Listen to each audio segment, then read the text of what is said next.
Ce soir, nous plongeons dans une réalité que beaucoup préfèrent ignorer, 14 secondes. C'est le temps exact qu'il faut à votre sang pour commencer à bouillir si vous quittez la protection de votre vaisseau sans combinaison. Ce n'est pas la chaleur qui vous tuerait, mais le vide absolu. La pression autour de vous chuterait à zéro et les liquides de votre corps commenceraient à se transformer en gaz à la température même de votre propre chair. Vos poumons exploseraient de l'intérieur si vous tentiez de retenir votre souffle. Vos yeux sortiraient de leurs orbites dans un silence total, car dans l'espace, il n'y a pas d'air pour porter votre cri. Ce n'est pas de la science-fiction, c'est de la physique pure, indifférente. Nous rêvons des étoiles. Nous construisons des fusées, nous parlons de coloniser Mars. Mais nous posons rarement la question la plus honnête, la plus terrifiante. Jusqu'où pouvez-vous réellement aller dans l'espace avant de mourir? Comment en sommes-nous arrivés là? Qu'est-ce qui nous attend vraiment dans cette obscurité ce soir? Nous partons pour un voyage aux frontières des capacités humaines, de ce que notre esprit peut concevoir. Vous allez découvrir 3 vérités qui pourraient changer votre vision du ciel nocturne. Premièrement, il existe une barrière invisible où tout humain périra inévitablement. Deuxièmement, ceux qui ont approché cette limite ont subi des dommages encore inexpliqués. Enfin, il existe une limite absolue au voyage spatial. Inscrite dans la structure même de l'univers, le voyage commence maintenant. Commençons par ce que l'on vous a enseigné sur les bancs de l'école. Cette version officielle et rassurante du voyage spatial, pour nous, l'espace débute à 100 km au-dessus de nos têtes, une frontière invisible baptisée la ligne de Kármán. Au-delà de ce seuil, l'atmosphère devient si ténue que l'aérodynamisme traditionnel s'efface, les ailes ne portent plus rien pour se maintenir à cette altitude. Il faut atteindre une vitesse orbitale, un mouvement si fulgurant que vous tombez littéralement autour de la Terre en manquant perpétuellement sa surface. On nous a répété que l'être humain peut parfaitement survivre dans ce vide, pourvu qu'il dispose d'une bonne combinaison ou d'un vaisseau fiable. Nous avons tous en tête ces images d'astronautes flottant avec aisance, saluant la caméra ou réparant des satellites à l'extérieur de la Station spatiale internationale. Tout cela semble presque banal, presque routinier, comme si l'espace n'était qu'un lieu de travail un peu plus extrême que les autres, mais tout à fait accessible à notre espèce. Le cinéma nous abreuve de visions où des colons bâtissent des cités sous dôme, où des équipages s'endorment pour des siècles avant de s'éveiller face à de nouveaux mondes. Cette version officielle est résolument optimiste. Elle raconte que l'espace est hostile, certes, mais que l'homme sait s'adapter, surmonter chaque obstacle par son génie. Après tout, nous avons déjà foulé le sol de la Lune, à près de 400 000 km de la Terre. Nous savons qu'un homme, Valéry Polyakov, a survécu 437 jours d'affilée en orbite. Il est revenu vivant, semble-t-il, en bonne santé, prouvant que tout est possible avec du temps, des ressources. C'est une épopée magnifique, une source d'inspiration pour l'esprit humain. Mais c'est un mensonge. Ce n'est pas une tromperie malveillante, mais plutôt une demi-vérité. Un bel emballage qui dissimule une réalité bien plus sombre, terrifiante. Laissez-moi vous révéler ce que les films ne montrent jamais, ce que les journaux ignorent et que seuls les médecins des astronautes murmurent après leur retour. Quand Valéry Polyakov est revenu de ses 437 jours en orbite, il était incapable de tenir debout. Ses muscles étaient si atrophiés qu'il a dû être porté à bras d'homme hors de la capsule de descente. Son cœur, habitué à la pesanteur, battait selon un rythme étrange et ses os avaient perdu une part immense de leur densité. Il lui a fallu des mois de rééducation intensive pour réapprendre simplement à marcher. Et pourtant, il n'était qu'à quelques centaines de kilomètres de la Terre, dans une zone que nous considérons comme maîtrisée, mais la fonte des muscles et des os n'est que le début.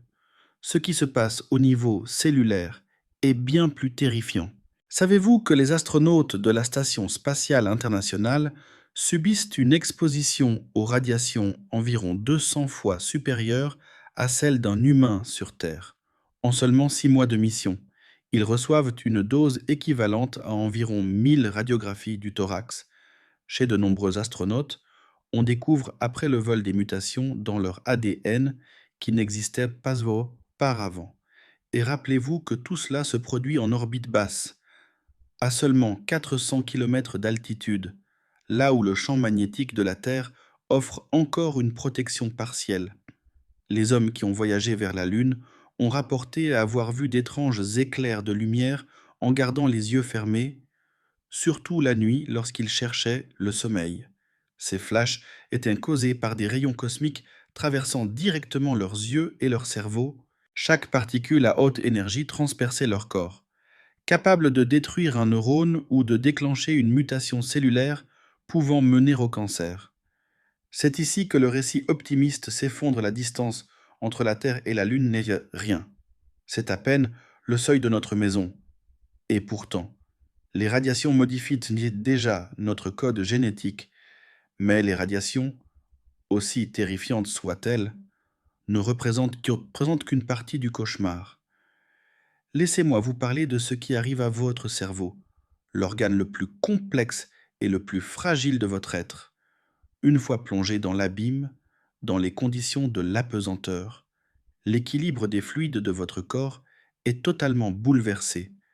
Sur Terre, la gravité attire naturellement le sang et les autres liquides vers vos jambes, mais dans l'espace, cette force n'existe plus. Les liquides remontent alors vers votre tête, provoquant ce que les spécialistes appellent le syndrome du visage bouffi.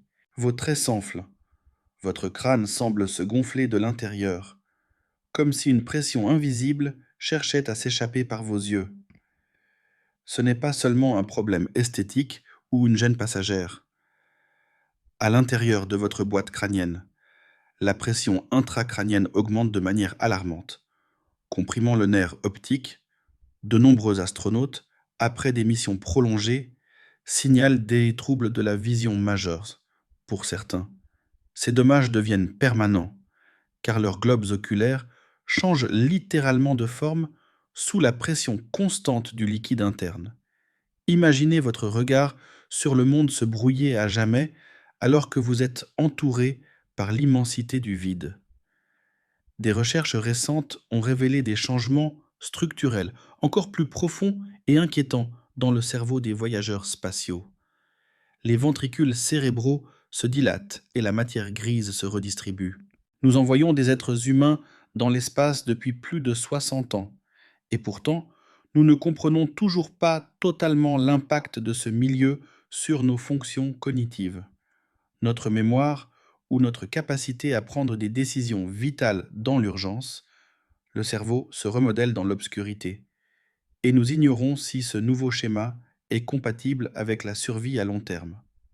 Cependant, la menace la plus insidieuse ne vient pas de la forme de votre cerveau, mais de l'effondrement de vos défenses naturelles. Dans l'espace, votre système immunitaire s'affaiblit considérablement. Les virus qui sommeillent paisiblement dans votre corps sur Terre, comme l'herpès, choisissent ce moment de vulnérabilité pour se réactiver. Plus de la moitié des astronautes séjournant dans la Station spatiale internationale subissent une réactivation de ces virus latents. Leur corps perd simplement le contrôle de ces envahisseurs internes. Et tandis que vos défenses s'écroulent, les bactéries, elles, deviennent plus agressives. Des études ont démontré que certains agents pathogènes gagnent en virulence et deviennent plus résistants aux antibiotiques dans les conditions de microgravité. C'est comme si l'espace créait l'environnement parfait pour l'évolution de superbactéries.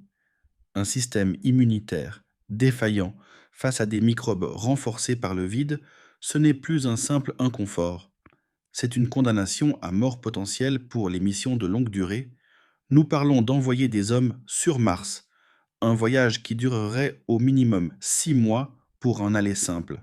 6 mois sans aucune possibilité d'évacuation d'urgence, sans hôpital à proximité, où les astronautes seraient livrés à eux-mêmes avec des corps affaiblis et des virus mutants.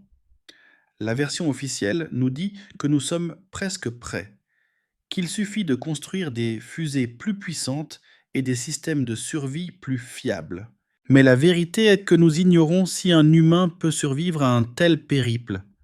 Nous ne savons pas s'il reviendra avec un cerveau encore fonctionnel ou si son corps ne sera plus qu'un nid de cellules cancéreuses et de virus transformés. Et tout cela se joue à une distance qui, à l'échelle de l'univers, ne mérite même pas d'être mentionnée. Mars est notre voisin le plus proche, un simple caillou à nos pieds.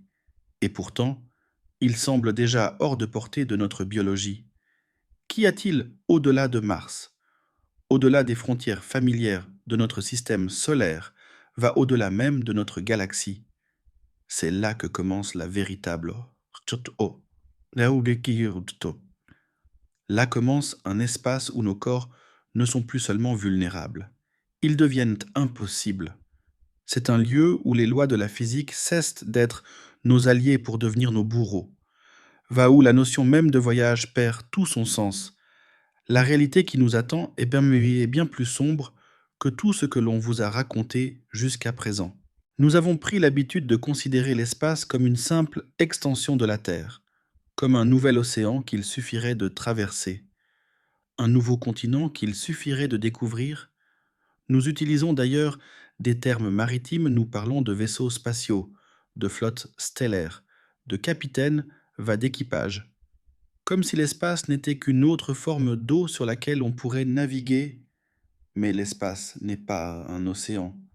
L'océan, malgré sa puissance, est rempli de vie. Il contient de l'air dissous dans l'eau.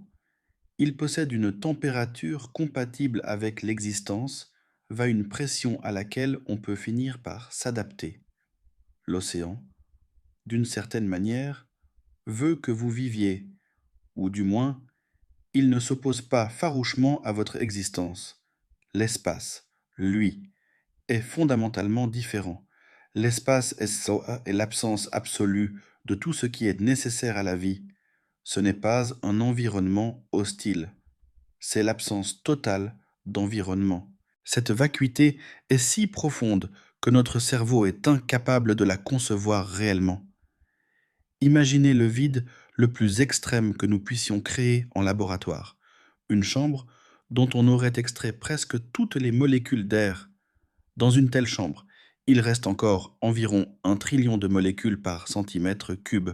Cela nous semble être le vide absolu. Pourtant, dans l'espace interstellaire, la densité de matière n'est que d'environ une seule molécule par centimètre cube.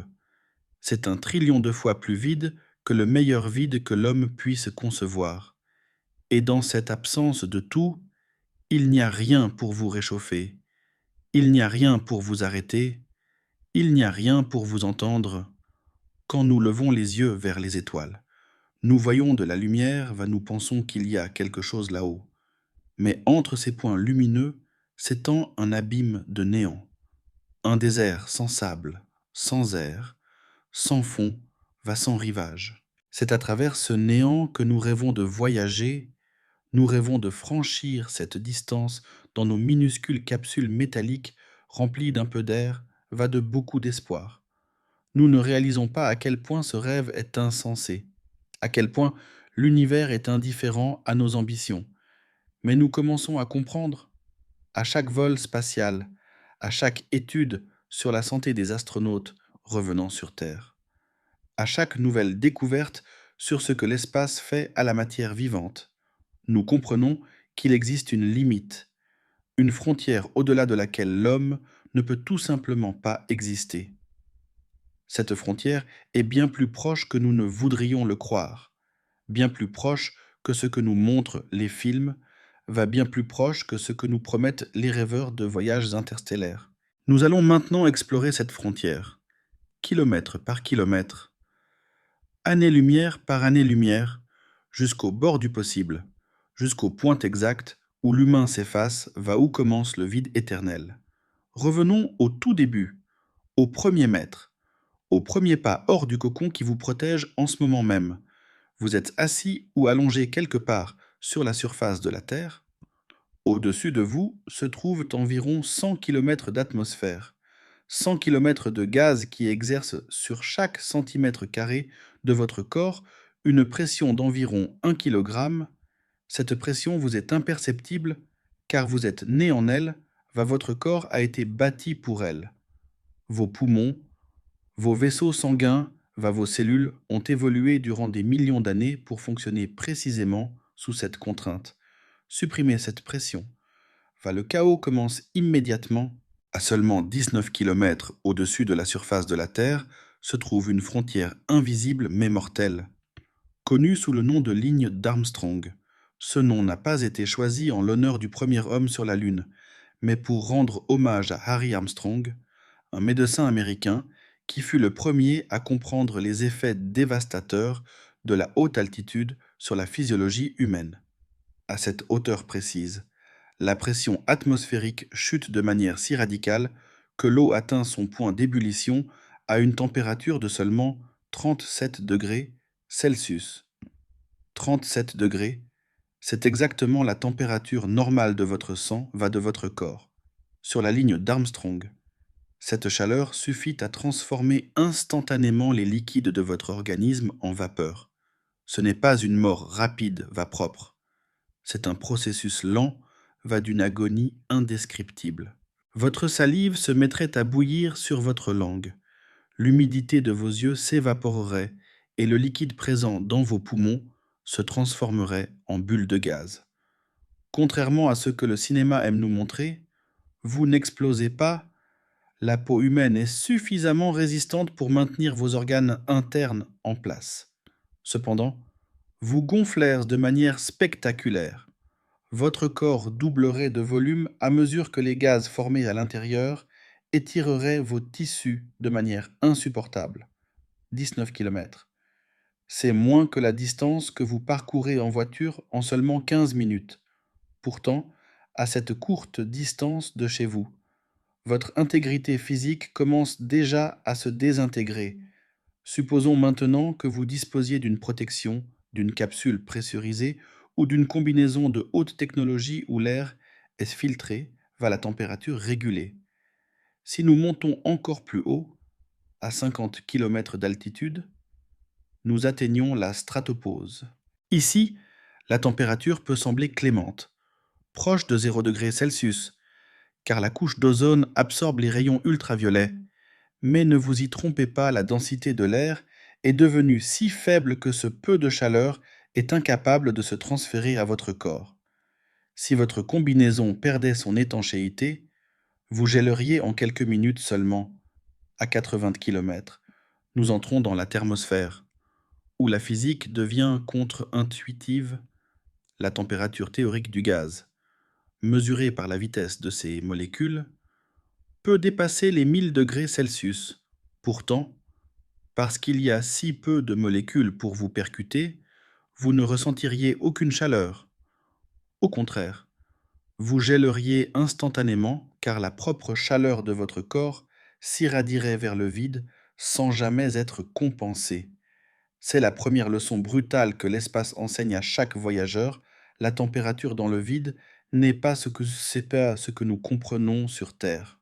Ce n'est plus une sensation de froid ou de chaud, mais un équilibre précaire entre le rayonnement l'absorption d'énergie. Dans l'espace, cet équilibre joue systématiquement contre vous. Si vous vous trouvez du côté exposé au soleil, votre combinaison peut chauffer jusqu'à 120 degrés Celsius, mais si vous basculez dans l'ombre, elle refroidit brutalement jusqu'à moins 150 degrés. Une différence vertigineuse de 270 degrés peut survenir en quelques minutes seulement, au gré de la rotation de votre vaisseau par rapport à notre étoile. La Station spatiale internationale, par exemple, effectue un tour complet de la Terre toutes les 90 minutes environ. Cela signifie que ses occupants vivent 16 couchers de soleil toutes les 24 heures, 16 fois par jour. La structure métallique de la station passe d'une chaleur extrême à un froid glacial. Le métal se dilate, se contracte, les soudures subissent une tensions inimaginables. Les astronautes entendent d'ailleurs ces bruits, des cliquetis, des craquements constants venant de la structure qui se déforme sous l'effet de ces chocs thermiques. Ce sont les sons de la survie, les bruits d'une création humaine qui lutte désespérément contre les tentatives répétées de l'espace pour la briser. Pourtant, malgré ces défis, nous sommes encore incroyablement proches de notre foyer, nous restons à l'intérieur du champ magnétique terrestre, nous sommes toujours protégés du pire. Ce n'est qu'à partir de 1000 km d'altitude que commence le véritable danger, là où se trouvent les ceintures de radiation de Van Allen. Ces deux anneaux gigantesques entourent la Terre, regorgent de particules chargées à haute énergie, capturées par le champ magnétique de notre planète. Électrons, protons y sont piégés, accumulant une énergie colossale qui attend patiemment sa prochaine victime.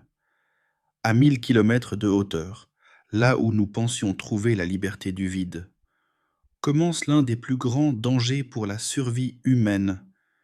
C'est ici que débutent les ceintures de radiation de Van Allen.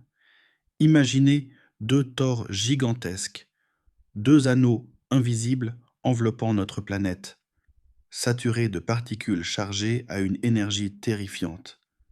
Ces électrons et ces protons, capturés par le champ magnétique terrestre, s'agitent frénétiquement d'un pôle à l'autre, accumulant une puissance destructrice.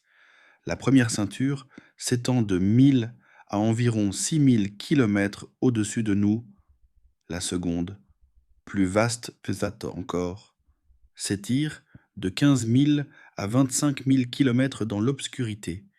Lorsque les astronautes du programme Apollo ont fait route vers la Lune, ils n'ont eu d'autre choix que de traverser ces zones de mort. Leurs trajectoires ont été calculées avec une précision millimétrée pour minimiser le temps passé dans les secteurs les plus dangereux. Ils ont franchi ces ceintures en environ 30 minutes à l'aller et 30 minutes au retour. C'était suffisant pour recevoir une dose de radiation équivalente à plusieurs années d'exposition naturelle sur Terre, mais pas assez pour déclencher un mal aigu des rayons. Ce miracle n'a été possible que grâce à une vitesse prodigieuse de 40 000 km par heure. Imaginez maintenant une station spatiale qui resterait piégée à l'intérieur de ces ceintures au lieu de les traverser. L'équipage recevrait une dose mortelle en seulement quelques jours.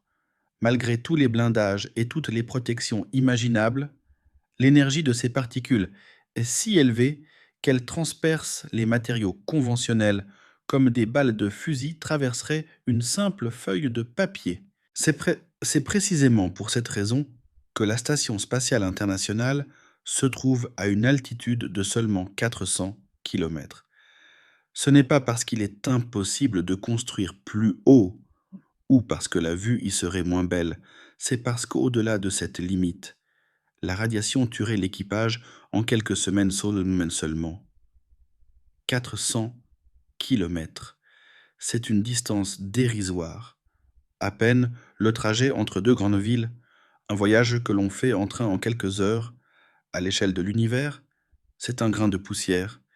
Et pourtant, c'est pratiquement la limite absolue où l'homme peut espérer survivre sur une longue période. Mais supposons que vous parveniez à franchir ces ceintures. Supposons que votre vaisseau soit assez rapide pour échapper à cette première étreinte mortelle. Dès que vous sortez de la magnétosphère terrestre, vous vous retrouvez totalement exposé à la radiation cosmique pure. Il n'y a plus de bouclier invisible pour dévier les particules chargées. Vous êtes seul face à trois menaces majeures: le vent solaire, les éruptions solaires et les rayons cosmiques galactiques. Si le vent solaire peut être bloqué par quelques centimètres d'aluminium, les éruptions solaires sont d'une toute autre nature. En août 1972, le Soleil a expulsé un flux de particules d'une puissance inouïe. Entre les missions Apollo 16 et apollodique 7. Si des astronautes s'étaient trouvés en chemin vers la Lune à ce moment précis, ils auraient reçu une dose létale de radiation. Ils seraient morts en quelques jours dans une agonie atroce, leur système sanguin aurait lâché. Leurs intestins se seraient désintégrés et leur cerveau aurait gonflé sous l'effet de l'irradiation. Ce fut une chance pure, une simple question de calendrier. Cela nous amène à une vérité brutale sur l'exploration spatiale. Elle dépend entièrement de la chance. Nous dépendons du bon vouloir du Soleil, de sa décision de ne pas éjecter un flux mortel au moment où nous sommes vulnérables, pour un voyage vers Mars, qui durerait au moins 6 mois sans aucune protection magnétique. Ce risque devient une certitude statistique. Durant ces 6 mois, le Soleil peut libérer n'importe quoi, et les astronautes n'auront nulle part où se cacher, aucun moyen de faire demi-tour, aucun secours à appeler. Les abris que nous concevons ne font que réduire la dose, transformant une mort immédiate en une irradiation très dangereuse. À cela s'ajoutent les rayons cosmiques galactiques, des particules voyageant à une vitesse proche de celle de la lumière. Nées des explosions de supernovas, leur énergie est telle qu'un seul proton peut porter la force d'une balle de tennis lancée à 100 km/h. Lorsqu'une telle particule percute votre corps, elle laisse derrière elle un sillage de destruction irréparable dans vos tissus. Pour s'en protéger, il faudrait des mètres de plomb ou des dizaines de centimètres d'eau entourant le vaisseau, ce qui rendrait l'engin beaucoup trop lourd pour n'importe quelle fusée actuelle. Sur Terre, l'atmosphère et le champ magnétique bloquent la quasi-totalité de cette violence cosmique. Nous vivons dans une bulle de sécurité, sans même avoir conscience du bombardement incessant qui fait rage au-dessus de nos têtes. Mais une fois dehors, chaque seconde de vol endommage votre code génétique et augmente la probabilité de développer des cancers ou des troubles neurologiques profonds. Les astronautes qui ont marché sur la Lune sont revenus changés, portant en eux des bombes à retardement biologique. Plus nous essayons d'aller loin, plus la situation s'aggrave. Entre la Terre et Mars, il y a 55 millions de kilomètres, soit 140 fois la distance vers la Lune. Durant ce périple de 6 à 9 mois, un astronaute recevrait environ 300 millisieverts de radiation, soit 6 fois la limite annuelle autorisée pour un travailleur du nucléaire. Et ce n'est qu'une estimation moyenne. Le vide n'est pas seulement vide, il est radioactif, il est violent et il déteste la structure complexe qu'est le corps humain. Quittons maintenant le système solaire dit interne pour nous aventurer là où aucun pied d'humain n'a jamais osé se poser. Nous entrons dans un domaine où même nos explorateurs robotiques les plus sophistiqués travaillent à la limite extrême de leur capacité. Un lieu où les distances deviennent si vertigineuses que la notion même de voyage change de nature. Au-delà de l'orbite de Mars s'étend la célèbre ceinture d'astéroïdes. Dans l'imaginaire collectif nourri par la science-fiction, cet endroit est souvent dépeint comme un champ de mines mortelles, un labyrinthe de rochers titanesques que les pilotes doivent esquiver avec une agilité héroïque. Les films nous montrent des débris frôlant les carlingues dans un fracas de métal. Pourtant, la réalité est tout autre, et d'une certaine manière, elle est encore plus troublante par sa solitude. La ceinture d'astéroïdes est en vérité presque vide. La distance moyenne entre deux débris rocheux est d'environ 1 million de kilomètres. C'est plus de 3 fois la distance qui sépare la Terre de la Lune.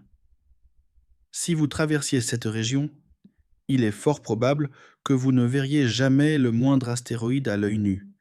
Ils sont trop petits, trop sombres et surtout beaucoup trop éloignés les uns des autres.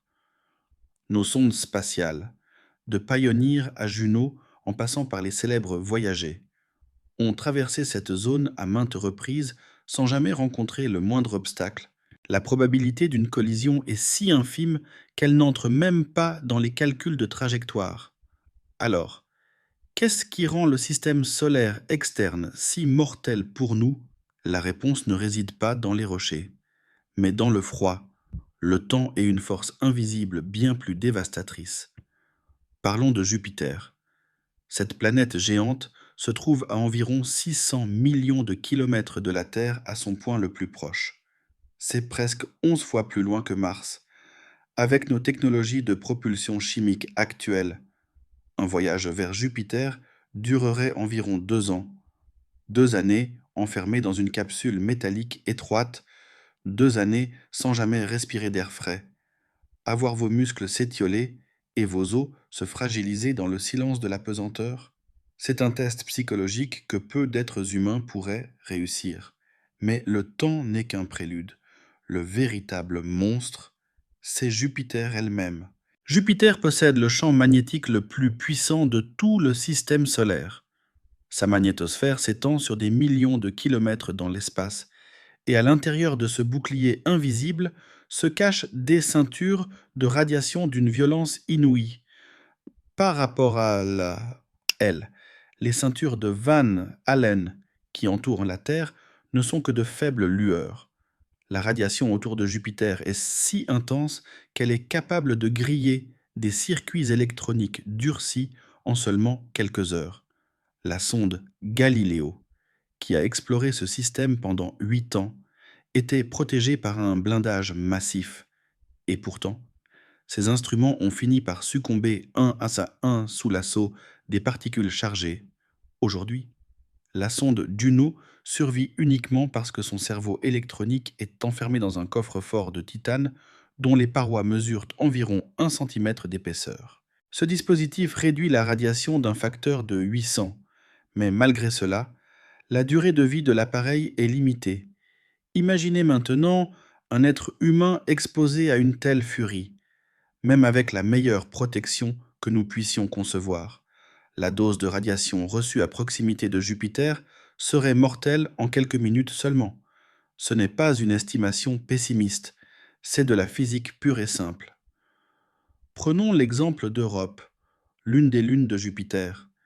C'est l'un des endroits les plus fascinants de l'univers, car sous sa croûte de glace épaisse se cache un océan d'eau liquide.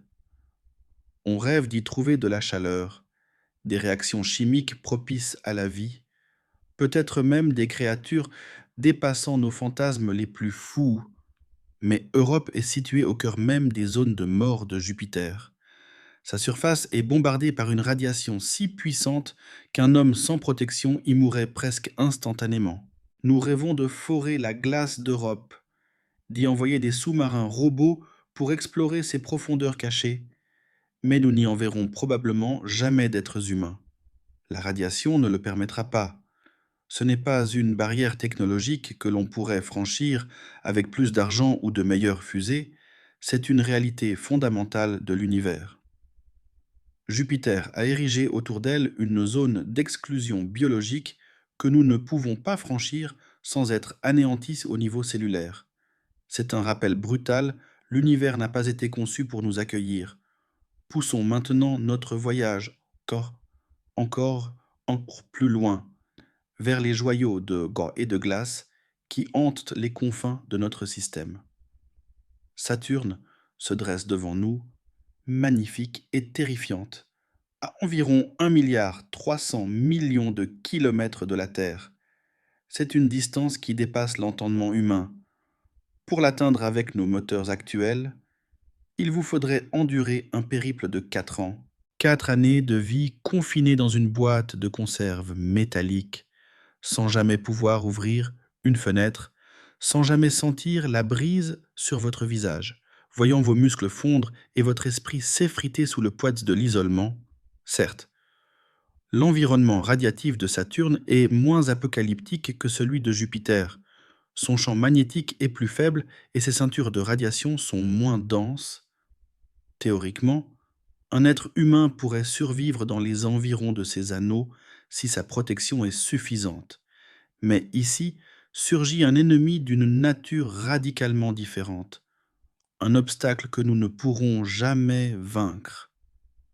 Quelle que soit notre technologie, la vitesse de la lumière. À cette distance, les ondes radio mettent environ 80 minutes pour voyager de la Terre jusqu'à votre vaisseau. 1 heure et 20 minutes pour un simple signal. Cela signifie que si vous envoyez une question à la Terre, la réponse ne vous parviendra que 3 heures plus tard, après avoir parcouru le vide à la vitesse la plus élevée autorisée par l'univers. Ce n'est pas seulement un désagrément logistique, c'est une barrière fondamentale qui change la nature même de votre existence. Si une alarme retentit dans votre cabine, si une fuite d'oxygène se déclare ou si un système vital tombe en panne, vous êtes seul au moment où le centre de contrôle sur Terre recevra votre message de détresse. L'événement appartiendra déjà au passé depuis plus d'une heure. Heure. Soit vous aurez déjà résolu le problème par vos propres moyens, soit vous serez déjà mort. Dans le système solaire externe, l'autonomie n'est plus un choix. C'est une condamnation à l'indépendance absolue. Les astronautes ne plus compter sur l'armée d'ingénieurs et de médecins qui les surveillent en temps réel depuis Houston ou Moscou. Ils doivent être leurs propres chirurgiens, leurs propres réparateurs, leurs propres psychologues. Chaque kilomètre supplémentaire qui nous éloigne de la Terre est un kilomètre de solitude accumulée. C'est un déchirement progressif du cordon ombilical qui nous lie au reste de l'humanité. Sur la station spatiale internationale, la Terre est juste là, à quelques secondes-lumière. Sur Mars, le silence dure entre 4 et 24 minutes, mais ici, près de Saturne, vous vivez dans le passé. Vous voyez une Terre qui n'est déjà plus celle de l'instant présent. Vous êtes une île perdue dans un océan de vide, et le silence de la radio devient le poids le plus lourd à porter. Et pourtant, ce n'est encore rien par rapport à ce que signifie quitter définitivement notre système solaire. Voyageur 1 est l'objet le plus lointain jamais créé par la main de l'homme. Au moment où ce récit est compté, il se trouve à environ 24 milliards de kilomètres de son point de départ. Le signal radio qu'il nous envoie met plus de 22 heures pour nous atteindre. Presque une journée entière. Si un équipage était à son bord et qu'une catastrophe survenait. Nous n'en saurions rien avant le lendemain de leur disparition. Lancée en 1977, cette sonde voyage depuis plus de 47 ans. Et durant tout ce temps, elle n'a parcouru qu'une fraction dérisoire de la distance qui nous sépare de l'étoile la plus proche. Proxima du Centaure se situe à environ 40 000 milliards de kilomètres de nous, 7700 fois plus loin que la position actuelle de Voyageur 1, à sa vitesse actuelle. Il lui faudrait 70 000 ans pour atteindre cette destination. 70 000 ans. C'est une durée supérieure à l'existence même de l'homme moderne. C'est 10 fois toute l'histoire de notre civilisation. C'est une échelle de temps que notre cerveau n'est tout simplement pas conçu pour traiter. La plupart des étoiles que vous admirez dans le ciel nocturne sont des centaines, voire des milliers de fois plus éloignées encore. La galaxie d'Andromède, notre voisine la plus proche, se trouve à 2 500 000 années-lumière. La lumière que vous recevez d'elle aujourd'hui a entamé son voyage quand nos ancêtres n'étaient pas encore descendus des arbres. Vous comprenez alors l'absurdité de nos rêves de conquête galactique avec nos technologies actuelles. Un voyage interstellaire ne serait pas une expédition, mais une migration s'étalant sur des milliers de générations. Le vaisseau deviendrait une ville errante où des êtres naîtraient et mourraient sans jamais avoir vu ni leur point de départ, ni leur destination finale. Mais même si nous pouvions construire une telle arche, le vide interstellaire nous réserve une surprise bien plus macabre. Même si nous parvenions à construire cette arche colossale, cette cité volante destinée à traverser les millénaires, le problème de la radiation ne disparaîtrait pas. Bien au contraire, il s'aggraverait de manière irrémédiable.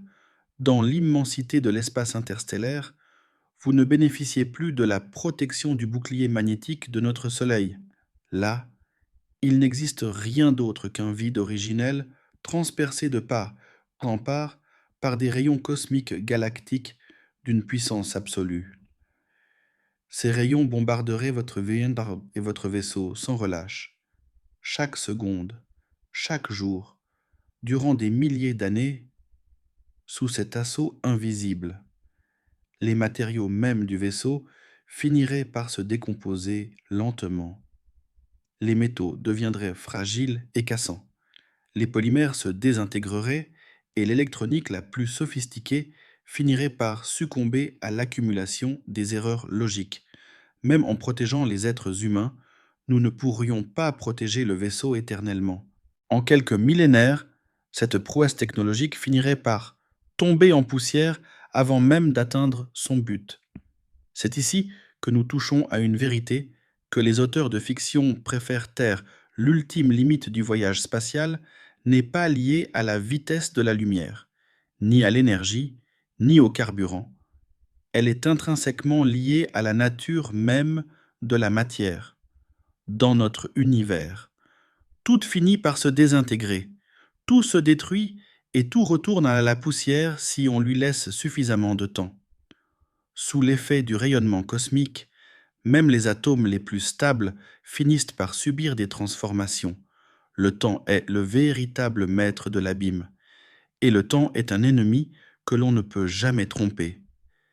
Mais imaginons un instant que nous puissions résoudre ce dilemme temporel. Supposons que nous ayons découvert le moyen de voyager à une vitesse proche de celle de la lumière, de sorte que le trajet vers Proxima du Centaure ne dure plus 70 000 ans, mais seulement quelques décennies. Ce qui semble être la solution miracle se transforme immédiatement en un nouveau cauchemar mortel. Ce cauchemar, c'est le milieu interstellaire. L'espace entre les étoiles n'est pas absolument vide.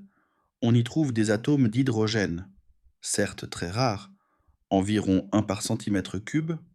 À basse vitesse, ils sont inoffensifs, mais lorsque vous atteignez 90% de la vitesse de la lumière, soit environ 270 000 km par seconde, ces atomes isolés se transforment en projectiles dévastateurs, à cette vitesse vertigineuse. L'énergie cinétique de chaque atome d'hydrogène qui percute votre coque est phénoménale. Un seul de ces atomes posséderait alors une énergie comparable à celle d'une balle de pistolet. Et vous n'en rencontrez pas qu'un seul. Vous en percutez des millions. Chaque seconde, sans interruption, votre vaisseau serait soumis à un bombardement constant, un déluge de balles microscopiques mais surpuissantes. Aucune protection connue ne pourrait résister à cette érosion. La coque s'amincirait kilomètre après kilomètre jusqu'à s'évaporer totalement dans l'obscurité. Et la poussière interstellaire représente un danger plus grand encore. Dans le vide, ces particules de quelques micromètres sont invisibles, mais à 90% de la vitesse de la lumière, une particule de la taille d'un simple grain de sable libérerait, lors de l'impact, une énergie équivalente à plusieurs kilogrammes d'explosifs. Un seul choc, et votre vaisseau se verrait transpercé par une explosion interne massive, condamnant instantanément l'équipage. À de telles vitesses, il est impossible d'esquiver ces obstacles. Le temps de réaction nécessaire est tout simplement hors de portée. C'est une limite physique fondamentale. La structure même du cosmos interdit les voyages à haute vitesse car elle transforme le vide en un mur de feu et de destruction. Voyager vite, c'est choisir de s'écraser contre l'invisible. Imaginez un instant que, malgré les radiations galactiques et les projectiles invisibles du vide, votre vaisseau parvienne enfin à destination. Vous approchez de Proxima, du Centaure, l'étoile la plus proche de notre foyer. C'est un moment que l'humanité attend depuis des siècles, le premier contact visuel avec un autre soleil. Mais alors que vous approchez, l'enthousiasme laisse place à une terreur glaciale. Ce que vous découvrez n'est pas un havre de paix, mais un enfer de rayonnement. Proxima du Centaure est une naine rouge, une étoile bien plus petite et plus froide que notre Soleil, mais elle cache une nature d'une violence extrême. LSCT, elle est connue pour son activité erratique et dévastatrice, ce qui en fait un port de destination profondément inhospitalier. Cette étoile ne se contente pas de briller doucement dans l'obscurité. Elle est une véritable étoile tueuse qui stérilise périodiquement son environnement par des flux de radiation mortels. En 2019, les astronomes ont observé une éruption sur Proxima du Centaure qui dépassait de 100 fois l'intensité des éruptions les plus puissantes de notre propre Soleil. Pour n'importe quel vaisseau spatial se trouvant à proximité, ou pour toute forme de vie sur une planète en orbite, une telle explosion signifie une dose de radiation instantanément mortelle. Et le plus tragique, c'est que ces événements ne surviennent pas une fois par siècle, mais plusieurs fois par an. Vous seriez pris au piège sous le feu constant d'un canon laser cosmique.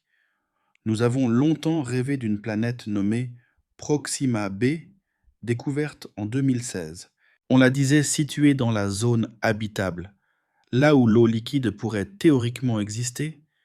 Ce fut un immense espoir pour l'humanité, l'idée qu'un nouveau monde nous attendait à notre porte.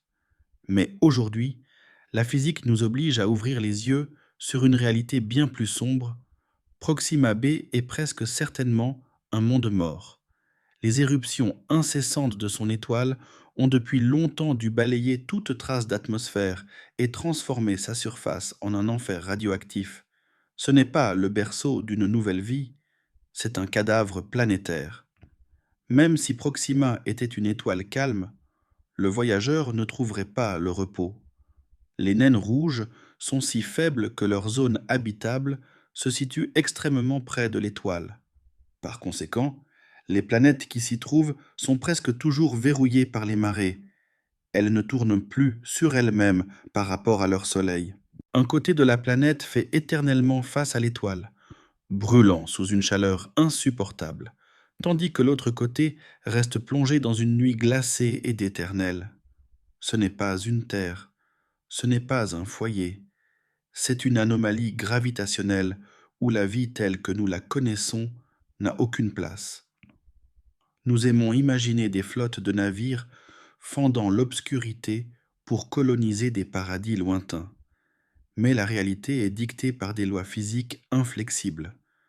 L'étoile la plus proche de nous est un prédateur, et le voyage pour l'atteindre est un suicide biologique. Ce n'est pas du pessimisme, c'est la froide réalité que nous préférons ignorer lorsque nous contemplons le ciel nocturne en rêvant d'avenir. Nous sommes des êtres fragiles, liés à une atmosphère protectrice que nous ne pourrons peut-être jamais remplacer. Le rêve se brise contre le mur de la radiation et de la structure même de l'univers. Mais le voyage ne s'arrête pas là, car si nous levons les yeux encore plus haut, au-delà de Proxima, nous découvrons que notre propre galaxie est une arène de violence dont l'échelle dépasse tout ce que nous pouvons concevoir. Nous ne sommes que des intrus dans un chaos organisé. Sortons maintenant de notre voisinage immédiat et observons la Voie lactée dans son ensemble. Notre galaxie est une spirale majestueuse d'environ 100 000 années-lumière de diamètre. Elle abrite entre 200 et 400 milliards d'étoiles, chacune étant potentiellement le centre d'un système planétaire. Cela représente des milliers de milliards de mondes qui attendent d'être explorés dans le silence de l'infini. Mais ne vous laissez pas tromper par cette beauté apparente. La galaxie n'est pas un havre de paix, c'est une arène de violence cosmique dont l'échelle dépasse totalement notre entendement. C'est un lieu où la vie est une anomalie fragile entourée par des forces de destruction massives. Chaque siècle, une ou deux supernovas explosent au sein de la Voie lactée. Imaginez une étoile massive, bien plus grande que notre Soleil, qui épuise son carburant nucléaire. Son noyau s'effondre soudainement sur lui-même, tandis que ses couches externes sont expulsées dans l'espace avec une énergie terrifiante. Durant quelques instants, une seule supernova peut briller plus intensément que toutes les étoiles de la galaxie réunies. Cette explosion libère un déluge de rayons gamma et de rayons cosmiques qui traversent le vide à une vitesse prodigieuse. Si une telle catastrophe se produisait à moins de 50 années-lumière de la Terre, les conséquences seraient irrémédiables. Notre couche d'ozone serait instantanément anéantie. La surface de notre monde serait stérilisée par les rayons ultraviolets et une extinction de masse deviendrait inévitable. Par chance, nous nous trouvons actuellement dans une zone dépourvue d'étoiles, sur le point d'exploser. Mais ce n'est qu'une question de hasard, une simple coïncidence temporelle dans l'immensité du calendrier cosmique. En voyageant à travers la galaxie, vous seriez inévitablement confronté à d'autres prédateurs stellaires. Vous croiseriez des pulsars.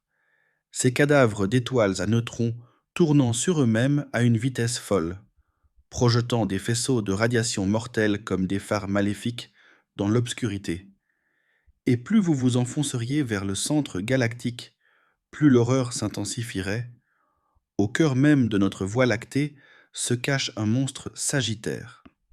À étoile, ce trou noir supermassif possède une masse équivalente à 4 millions de fois celle de notre Soleil. Autour de lui, le chaos est total. Des étoiles y orbitent à des vitesses démentielles. Des nuages de gaz y sont dévorés en chauffant à des millions de degrés, émettant des radiations capables de griller toute forme de vie à des années-lumière à la ronde. Dans ces régions centrales, la densité d'étoiles est 1000 fois plus élevée que dans notre banlieue tranquille. Les interactions gravitationnelles y sont si fréquentes que les systèmes planétaires sont sans cesse déstabilisés. Des mondes entiers sont arrachés à leur étoile et projetés dans le vide glacial, tandis que d'autres sont précipités directement vers le feu stellaire. Ce n'est pas un lieu pour la vie, c'est une véritable boucherie cosmique où la gravité et la radiation agissent comme des bourreaux inflexibles. Même ici, dans notre région que nous pensions sûre, des menaces invisibles rôdent dans l'ombre. Les scientifiques estiment qu'il pourrait exister jusqu'à 100 millions de trous noirs errant dans notre galaxie. Ces objets sont indétectables car ils ne produisent aucune lumière. Ils dérivent silencieusement, tels des prédateurs invisibles, déformant l'espace sur leur passage. Si l'un de ces trous noirs s'approchait de notre système solaire, nous ne le saurions que lorsqu'il serait déjà trop tard. Il perturberait les orbites de nos planètes, projetterait la Terre hors de sa zone habitable ou déclencherait un bombardement massif de comètes en perturbant le nuage d'Oort.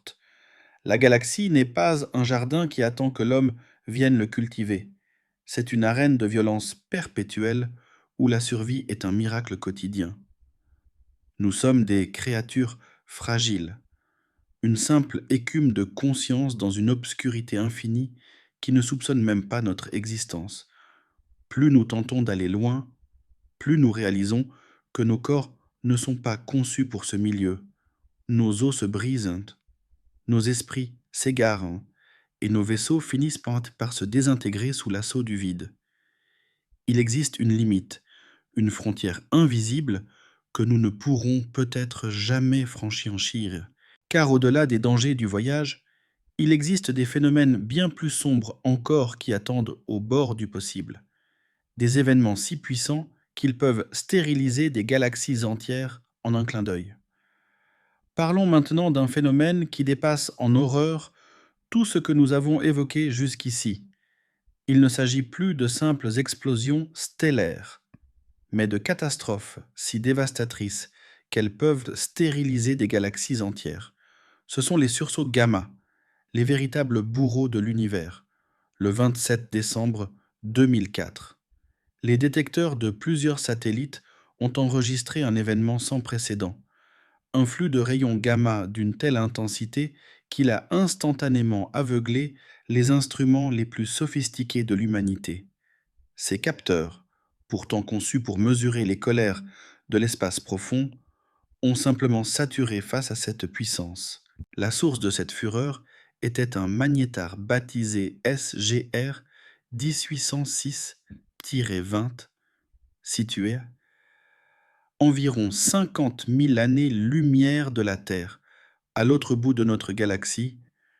Malgré cette distance vertigineuse que la lumière met 50 millénaires à parcourir, l'éruption fut si violente qu'elle a physiquement modifié les couches supérieures de l'atmosphère terrestre. L'ionosphère de notre planète s'est contractée sous le choc et les communications radio à basse fréquence ont été gravement perturbées. Essayez de concevoir cette échelle, une étincelle née à l'autre bout de la galaxie a été capable de secouer l'enveloppe protectrice de notre monde.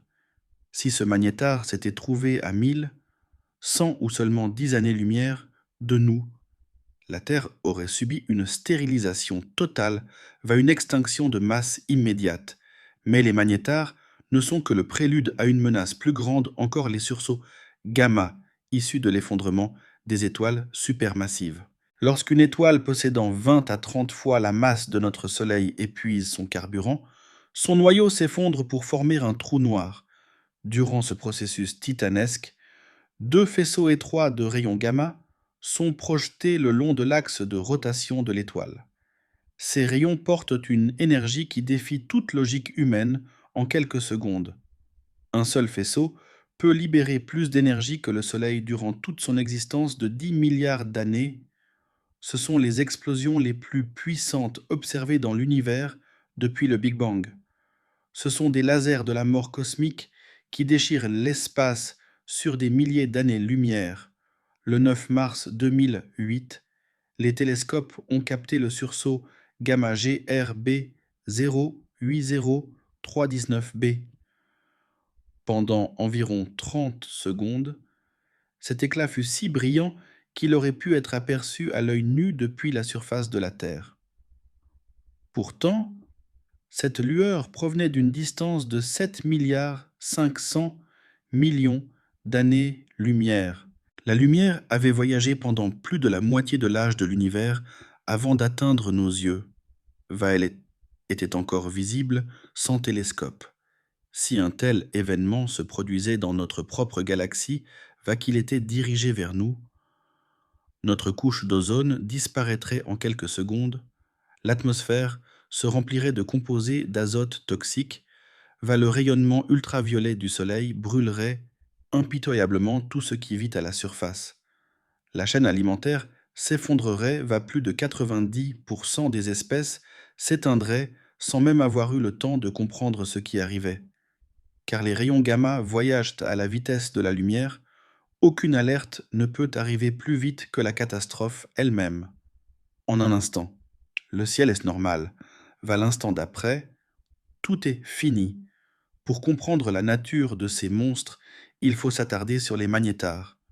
Un magnétar est une étoile à neutrons dotée d'un champ magnétique d'une puissance inimaginable. Imaginez un objet de seulement 20 km de diamètre, mais dont la masse dépasse celle du Soleil. La densité y est telle qu'une simple petite cuillère de sa matière pèserait des milliards de tonnes. Mais ce qui définit le magnétar, c'est son champ magnétique, un quadrillion de fois plus puissant que celui de la Terre. Ce champ est si fort qu'il déforme la structure même des atomes. À proximité, les électrons sont étirés en fils minces le long des lignes de force. La chimie telle que nous la connaissons cesse d'exister. Même le vide autour du magnétar se comporte comme un cristal.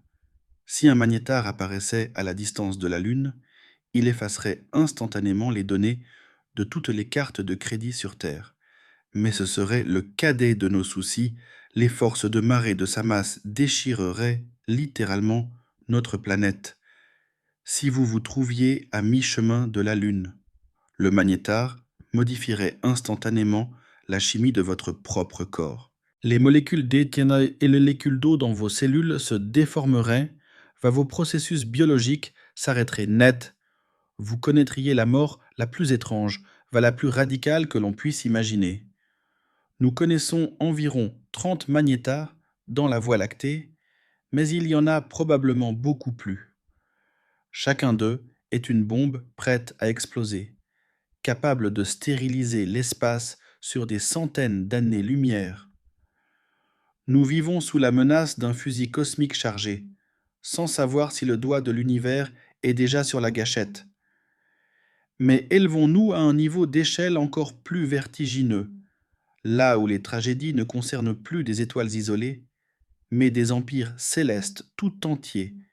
Quittons les cataclysmes stellaires pour contempler ce qui se produit lorsque des galaxies entières entrent en collision, en ce moment même. Alors que vous m'écoutez, la galaxie d'Andromède se dirige vers nous à une vitesse d'environ 110 km par seconde. Cela semble d'une rapidité fulgurante.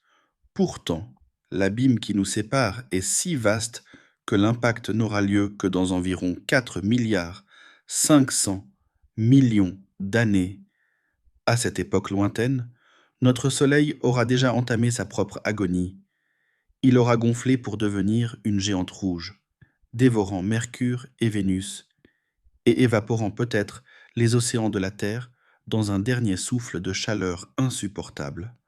L'humanité, si elle a survécu jusque-là, aura dû fuir notre système solaire depuis bien longtemps pour espérer échapper à cette fournaise.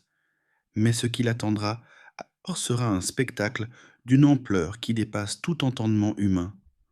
La collision galactique est une danse de destruction s'étendant sur des éons.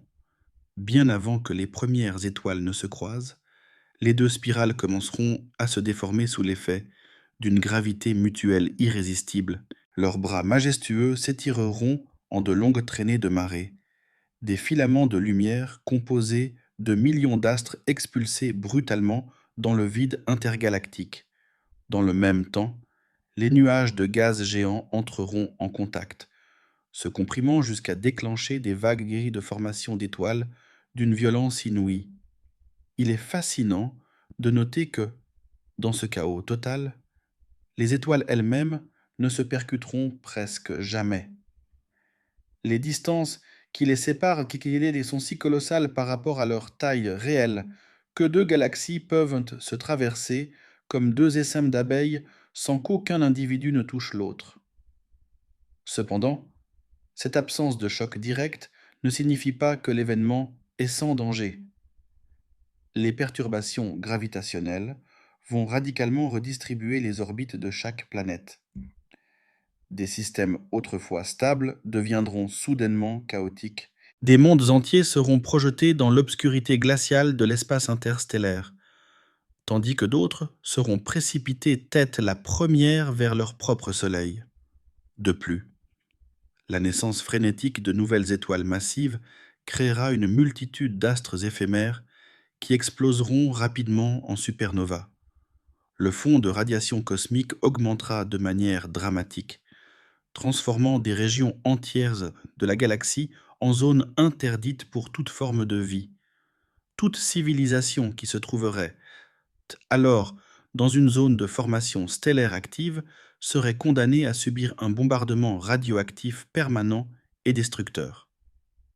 Au cœur de cette tourmente, les deux trous noirs supermassifs situés au centre de chaque galaxie commenceront une parade nuptiale funèbre. Ils se rapprocheront lentement, dansant l'un autour de l'autre pendant des millions d'années, tout en émettant de puissantes ondes gravitationnelles. En fusionnant, enfin, ils libéreront une énergie dépassant la luminosité d'un quasar, un éclat visible à des milliards d'années-lumière à la ronde. Ce n'est pas là un simple scénario de science-fiction, mais l'avenir inévitable de notre propre maison céleste. Nous observons déjà ces drames cosmiques se jouer ailleurs dans l'univers en ce moment même.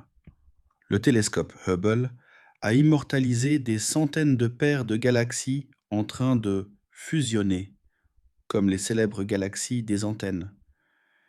Chaque image représente une catastrophe étirée sur des centaines de millions d'années, impliquant des trillions d'étoiles et des milliards de mondes dont le sort est scellé par les lois aveugles de la physique pour toute civilisation habitant ces mondes. Il n'y a que deux issues possibles, la fuite ou l'oubli éternel. Mais si ces collisions galactiques sont spectaculaires, elles ne sont encore que des événements locaux à l'échelle du cosmos. Il existe des forces bien plus vastes et mystérieuses qui régissent l'expansion de l'univers lui-même et qui décideront, en fin de compte, du destin de toute chose, à ces échelles de grandeur qui dépassent l'entendement. Une force plus mystérieuse et plus vaste que toutes les autres commence à dicter sa loi sur l'ensemble du cosmos. C'est une force qui déterminera, en dernier lieu, le sort de chaque atome, de chaque étoile et de chaque galaxie. Nous l'appelons l'énergie sombre. La vérité est que nous ignorons presque tout de sa nature profonde. Nous ne comprenons pas d'où elle vient, ni comment elle interagit réellement avec la matière que nous connaissons. Tout ce que nous savons, c'est qu'elle existe et qu'elle pousse l'univers à s'étendre de plus en plus vite avec une persistance implacable. En 1998, deux équipes indépendantes d'astronomes, en étudiant des supernovas extrêmement lointaines, ont fait une découverte qui a ébranlé les fondements de la physique. Jusqu'alors, on pensait que la gravité devait ralentir l'expansion de l'univers né du Big Bang. On imaginait que les galaxies, s'attirant les unes les autres, finiraient par freiner cette fuite éperdue. Mais les observations ont prouvé le contraire. L'univers ne ralentit pas, il accélère. Les galaxies s'éloignent les unes des autres à des vitesses qui augmentent à chaque instant qui passe. Quelque chose s'oppose à la gravité, quelque chose repousse l'univers de l'intérieur. Cette force, nous l'avons baptisée l'énergie sombre, et elle est omniprésente. Selon nos estimations les plus précises, elle représente environ 68% de la densité d'énergie totale de l'univers. Cela signifie que la majeure partie de notre monde est composée d'une substance dont nous n'avions aucune idée il y a encore quelques décennies. Et cette substance est en train de déchirer lentement, mais sûrement, la structure même de l'espace. Aujourd'hui, l'effet de l'énergie sombre n'est visible que sur des échelles colossales, à l'intérieur des structures liées par la gravité, comme notre groupe local. Les galaxies restent soudées ici.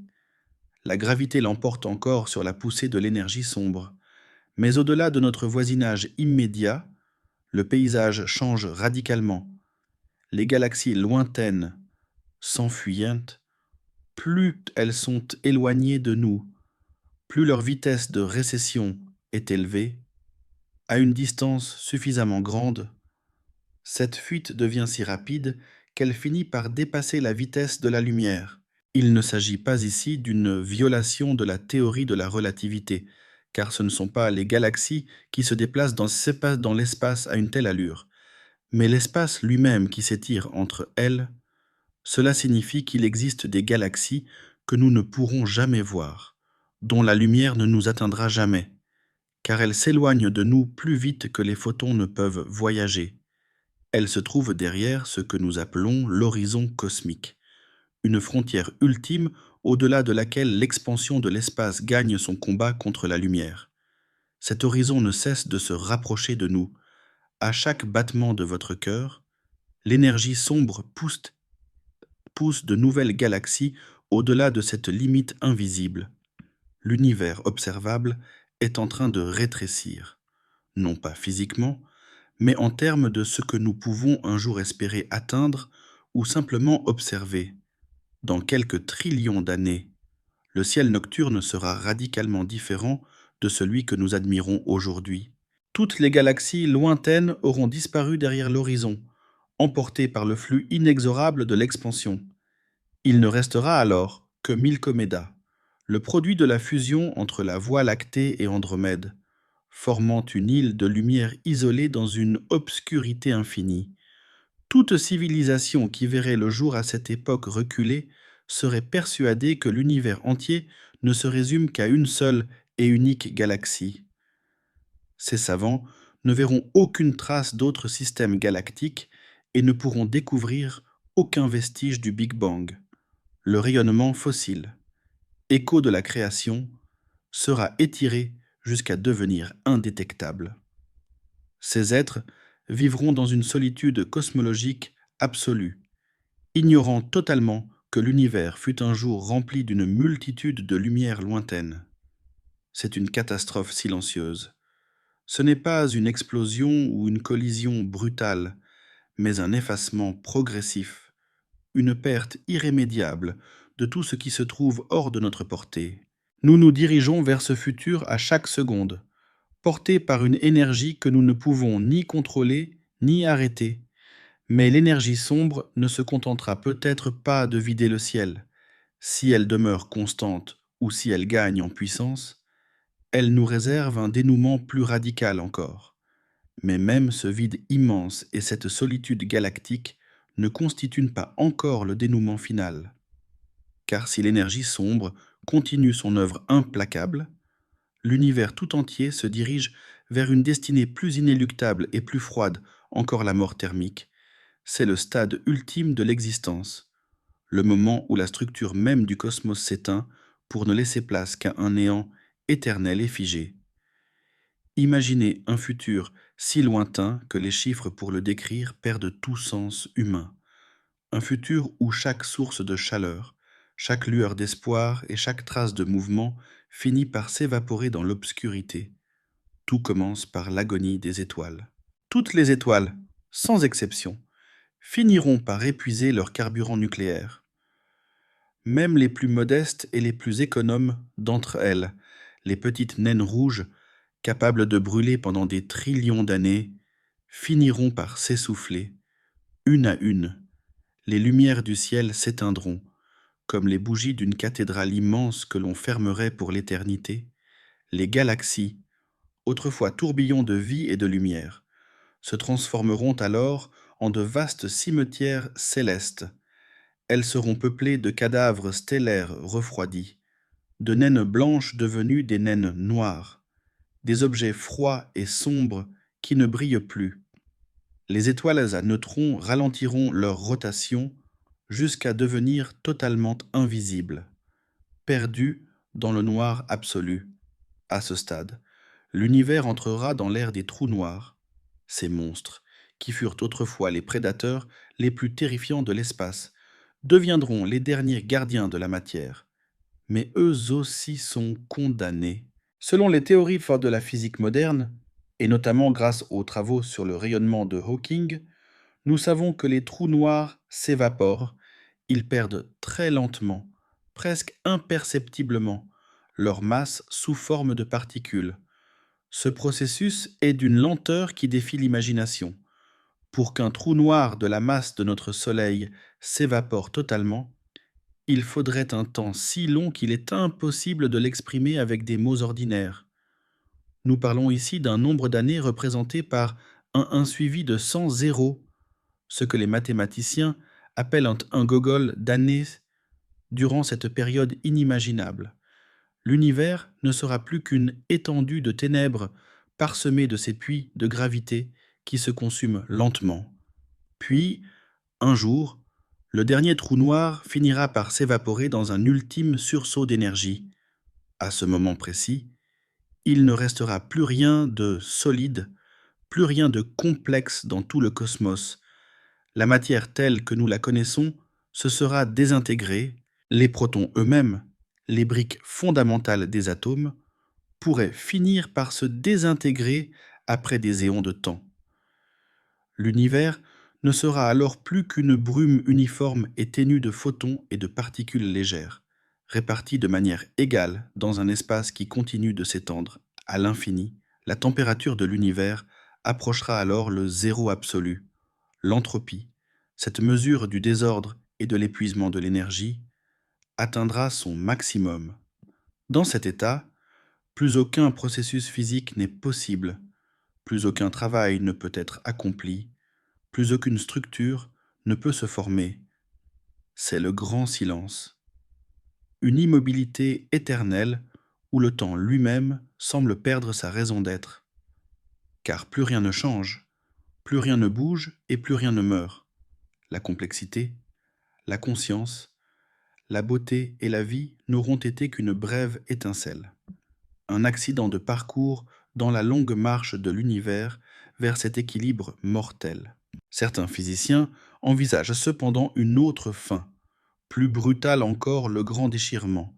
Si l'énergie sombre devait gagner en puissance de manière exponentielle, l'expansion ne se contenterait pas d'éloigner les galaxies, elle deviendrait si violente qu'elle commencerait à s'attaquer aux structures mêmes de la matière. Elle déchirerait d'abord les amas de galaxies, puis les galaxies elles-mêmes, puis les systèmes solaires et les planètes, enfin, dans un dernier cri silencieux. L'expansion deviendrait si forte qu'elle briserait les liaisons atomiques, séparant les noyaux de leurs électrons, avant de déchirer le tissu même de l'espace-temps. Quelle que soit la fin choisie par la physique, le constat reste le même. Nous vivons dans un univers qui possède un commencement et qui aura une fin. Nous occupons un bref îlot temporel de lumière entre deux néants infinis. Nos rêves de conquête spatiale et d'éternité parmi les étoiles semblent soudainement dérisoires face à cette horloge cosmique qui avance inévitablement vers le zéro final. Et pourtant, c'est précisément cette finitude qui donne sa valeur à notre existence. J'ai terminé la 16e partie sur la mort thermique et le destin final de l'univers. En veillant à la fluidité du texte et à la précision des termes scientifiques pour un rendu optimal, face à ce panorama de désolation et de force titanesque. Une conclusion amère commence à se dessiner. Nous ne sommes pas seulement limités par l'insuffisance de nos budgets ou par la lenteur de nos fusées, nous ne sommes pas simplement limités par les défauts de notre technologie actuelle. La réalité est bien plus profonde et déconcertante. Nous sommes limités par la structure même de l'univers. Nous sommes les prisonniers d'une biologie qui a mis des milliards d'années à se perfectionner pour un environnement spécifique, une fine pellicule de gaz et de roches que nous appelons la Terre, et qui se révèle être une anomalie statistique dans un cosmos stérile. Physiquement, nous devons accepter une vérité brutale. Même si nous devenions des maîtres de la propulsion, même si nous pouvions voyager à des vitesses inimaginables, notre portée resterait dérisoire. Nous pourrions peut-être atteindre les frontières de notre groupe local de galaxies, mais pas au-delà. L'expansion de l'espace. Cette force invisible que nous avons évoquée rendra tout voyage vers les galaxies lointaines physiquement impossible. Elle s'enfuit loin de nous plus vite que nous ne pourrons jamais espérer les rattraper, nous condamnant à rester dans notre petite poche de lumière alors que le reste de l'univers s'efface dans les ténèbres. Temporellement, nous vivons également sur un sursis. Nous pensons avoir l'éternité devant nous, mais pour l'univers, nous ne sommes qu'un battement de cils. Nous disposons peut-être d'1 trillion d'années avant que les dernières étoiles ne s'éteignent. 1 trillion d'années semble être une éternité à l'échelle d'une vie humaine. Mais pour le cosmos, c'est seulement un bref instant entre sa naissance incandescente et sa mort glacée.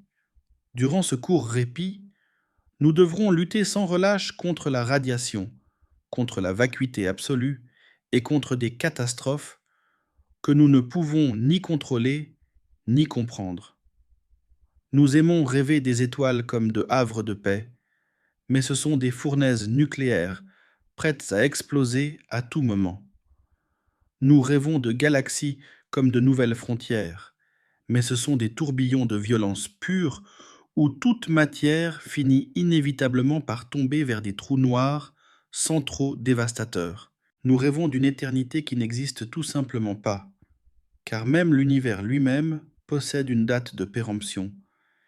Et au milieu de ce chaos organisé, de ces explosions de supernovas et de ce froid absolu, nous nous tenons là, nous sommes des créatures minuscules, incroyablement fragiles et mortelles, qui tentons de poser des questions sur l'infini depuis la profondeur de notre finitude. C'est peut-être là notre plus grande étrangeté, notre caractéristique la plus humaine, cette capacité à regarder l'abîme droit dans les yeux et à lui demander quelle est sa profondeur. Nous sommes une anomalie, un accident de conscience dans une obscurité infinie qui ne soupçonne même pas que nous existons. Nous ne sommes pas faits pour l'espace. Nos corps s'y brisent, mentent et nos esprits s'y perdent. Et pourtant, nous sommes faits pour vouloir y aller. C'est ce paradoxe qui définit notre espèce. Nous sommes capables de rêver de l'impossible tout en sachant pertinemment que c'est impossible. Peut-être est-ce précisément cette audace, et seulement elle, qui nous rend dignes de poser ces questions et de chercher un sens à notre présence ici-bas. Être humain dans un tel univers, c'est accepter d'être une étincelle de conscience dans une nuit éternelle. C'est comprendre que notre fragilité n'est pas une faiblesse, mais la mesure même de notre courage. Nous explorons non pas parce que c'est facile ou parce que nous sommes destinés à conquérir les cieux, mais parce que notre esprit refuse de rester enfermé. Que signifie réellement notre existence face à cette immensité? Que signifie notre brièveté face à l'éternité cosmique? Ce sont des questions sans réponse simple. Mais le simple fait d'essayer d'y répondre est l'acte le plus noble que nous puissions accomplir.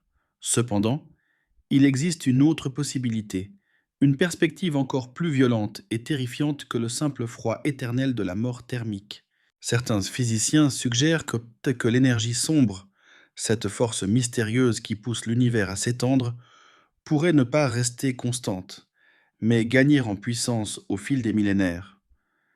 Si ce scénario se confirme, l'expansion de l'univers ne se contentera pas de nous isoler des autres galaxies, elle s'accélérera de manière exponentielle jusqu'à devenir une force de destruction absolue. À un certain point de ce futur lointain, l'expansion deviendra si rapide qu'elle commencera à briser physiquement tout ce que la gravité avait mis des milliards d'années à assembler. C'est ce que la science appelle le grand déchirement. Imaginez une réalité où la trame même de l'espace-temps devient une arme. Dans ce scénario apocalyptique, les amas de galaxies seront les premiers à être dispersés, suivis par les galaxies elles-mêmes, puis ce sera le tour des systèmes stellaires, les planètes seront arrachées à l'orbite de leur Soleil, et enfin, les astres eux-mêmes seront mis en pièces. Dans les derniers instants de cet univers, la force d'expansion sera si colossale qu'elle s'attaquera à l'infiniment petit, déchirant les molécules, puis les atomes, séparant les noyaux de leurs électrons avant de réduire la matière elle-même en un néant total. Nous ignorons encore si c'est là le destin final qui nous attend, car la nature exacte de l'énergie sombre demeure l'un des plus grands secrets de la physique. Mais une chose est certaine, nous vivons dans un univers qui n'est pas éternel, un univers qui possède une date de péremption inscrite dans ses lois fondamentales. Sur ce fond de désolation cosmique, nos ambitions de conquête spatiale et nos rêves de colonisation galactique prennent une dimension radicalement différente. Presque tragique, nous commençons à réaliser que nous ne sommes pas seulement limités par notre technologie actuelle ou par les faiblesses de notre biologie, mais par la structure même de la création.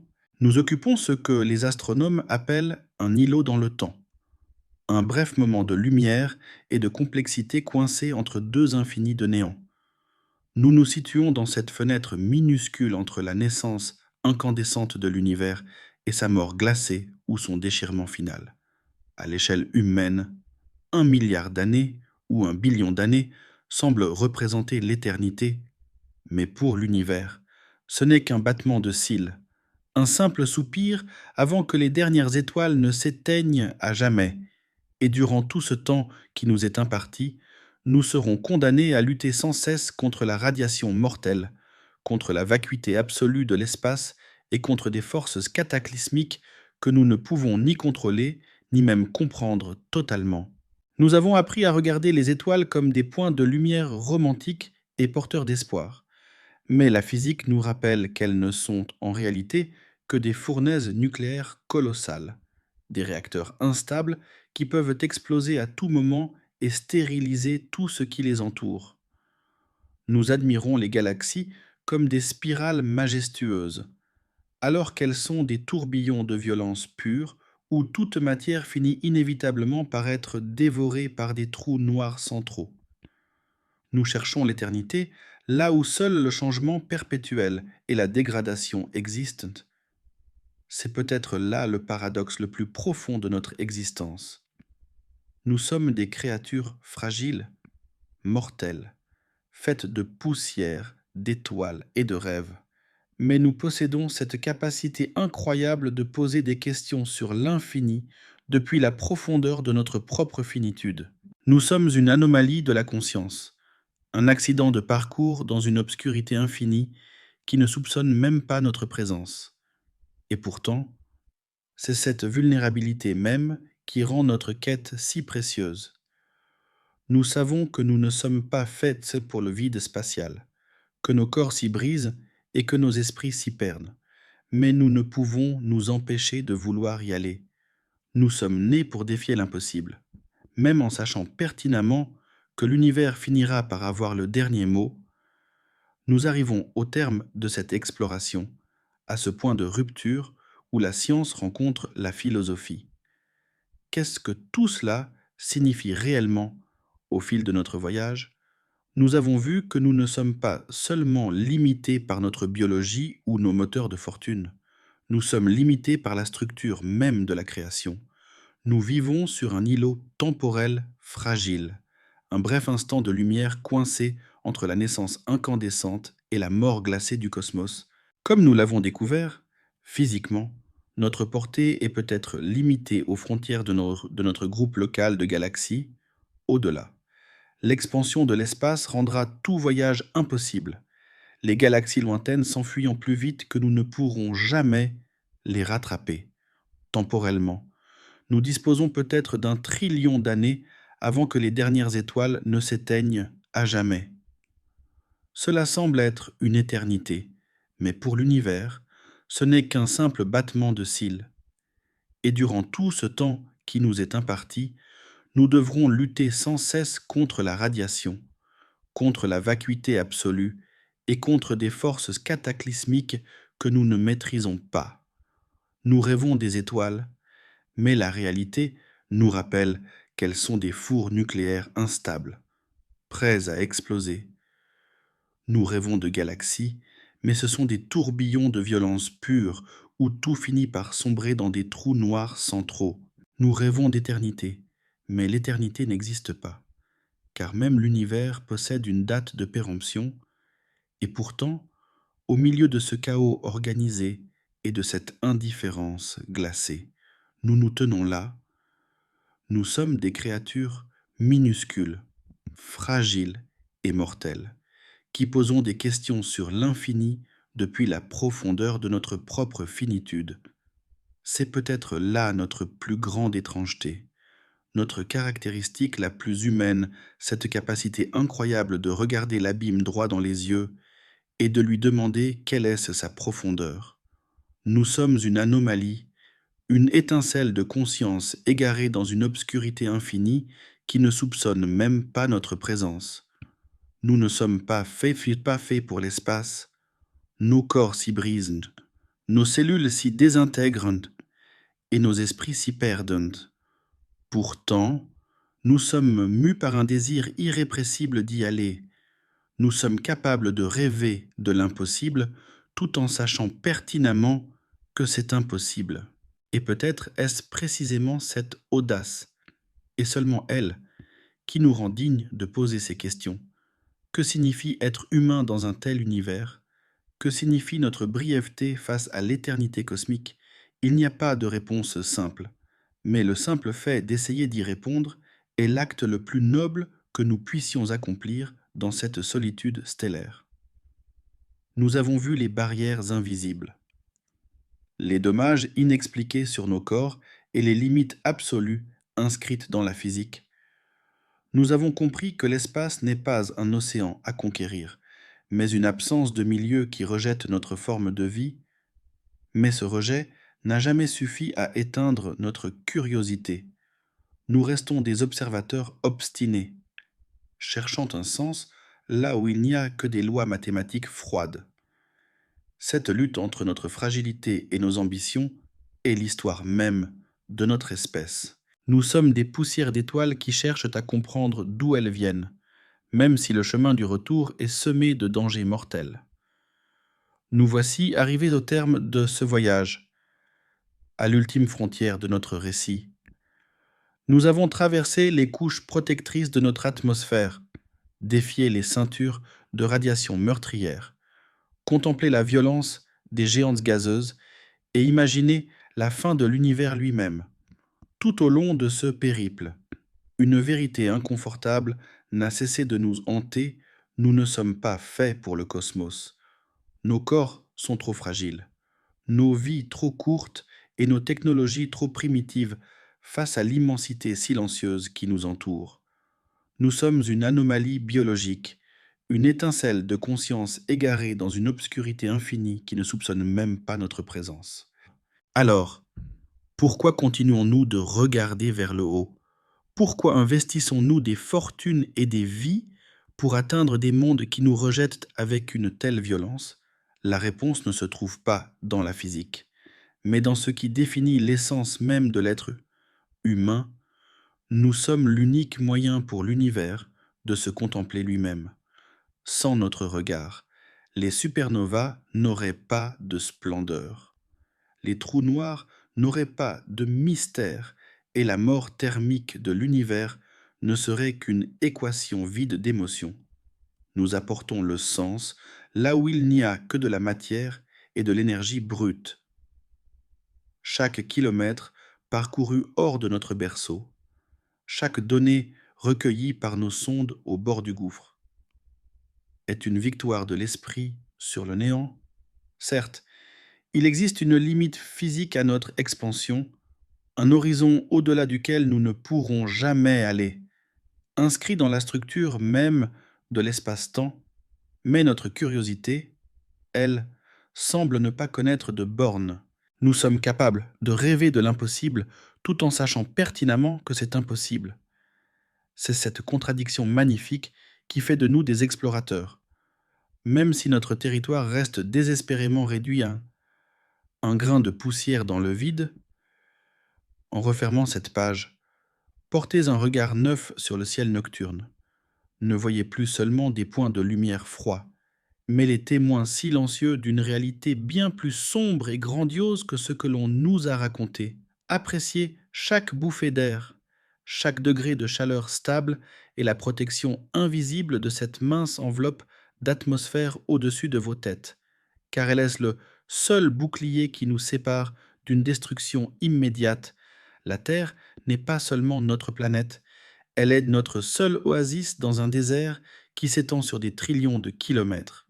Si vous avez été fasciné par ces mystères du cosmos, si vous voulez continuer à explorer les frontières où s'arrêtent les capacités nécessaires humaines et où commence le vide éternel, n'oubliez pas de soutenir cette quête de connaissance, car même si nous sommes condamnés à rester sur le seuil de notre maison galactique, le simple fait de comprendre la nature de l'abîme est déjà, en soi, une forme de conquête.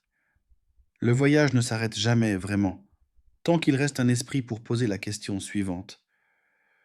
Nous sommes nés sur cette petite bille bleue, protégée par un miracle de la physique.